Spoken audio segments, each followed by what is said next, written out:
1. Where are you going? The directional sign suspended from the ceiling read Aisle 13, but Rebecca couldn't have been more lost if it were written in ancient Greek. She may as well have worn a sandwich board proclaiming her unfit to care for small children. Her leaden feet rooted themselves to the floor, and she shrunk in shame as her niece's frilly green skirt upended, showing the world her soggy store-brand diaper. Emma's back shimmied on the tile, probably giving it the best polish it ever had, and her orange Dora the Explorer Crocs thudded against the floor, one after the other, as she let out an ear-piercing screech, punctuated by sobbing gasps. Abby would know what to do. She silently pleaded for help from her 5-year-old nephew, Ricky. He shrugged his shoulders and meandered over to the yogurt multi-packs. Her chest tightened. Had she discovered yet another area where she didn't measure up? If she couldn't handle 2 children on her own for a day or two, what kind of mother would she make? The knot in her chest loosened, leaving in its place a familiar, sad ache. She had a better shot at becoming the next American Idol than at marriage and motherhood. She'd be lucky if she snagged the interest of any decent guy, let alone one that passed muster with her domineering dad. At least she'd done something right.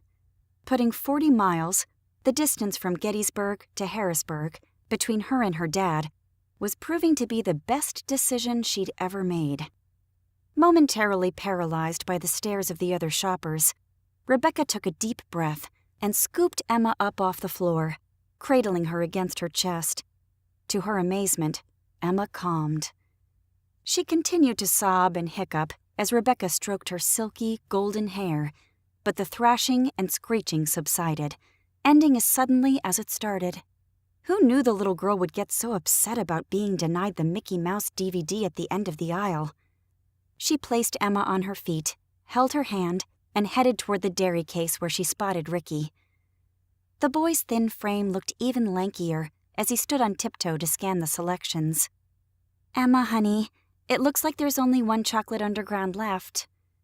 The moment the words left her mouth, she wanted to take them back. What was she thinking?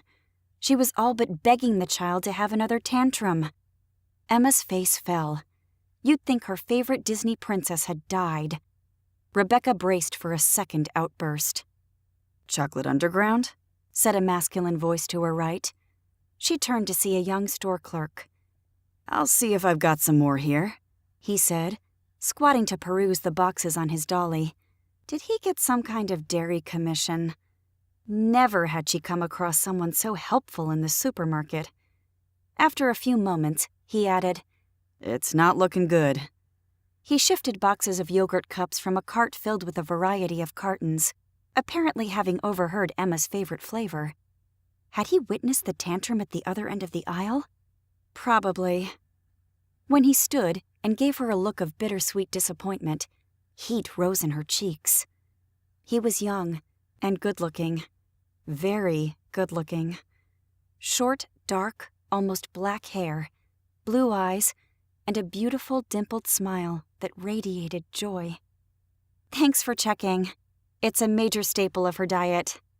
She turned to Emma, whose little hands clutched the last of her beloved chocolatey yogurts. "You could try the pudding." He pointed to the tapioca cartons on the top shelf.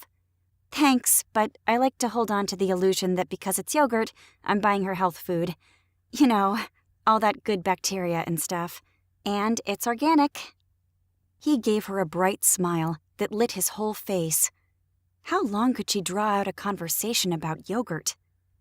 A gangly teenager emerged from the swinging double doors at the end of the aisle, carrying a carton of what looked to be cream cheese. "Hey, Chris." Rebecca's ears perked at the use of his name. Chris. As in Christian or Christopher? She smiled at Chris one last time. "We'll get out of your way now." She grabbed a box of organic yogurt tubes with one hand and held onto Emma with the other. "No problem." She didn't know what she expected him to say then. Something along the lines of, "In that case, I'd like to take you away from here and spend the rest of my life meeting your milk-related needs." Instead, he went back to work.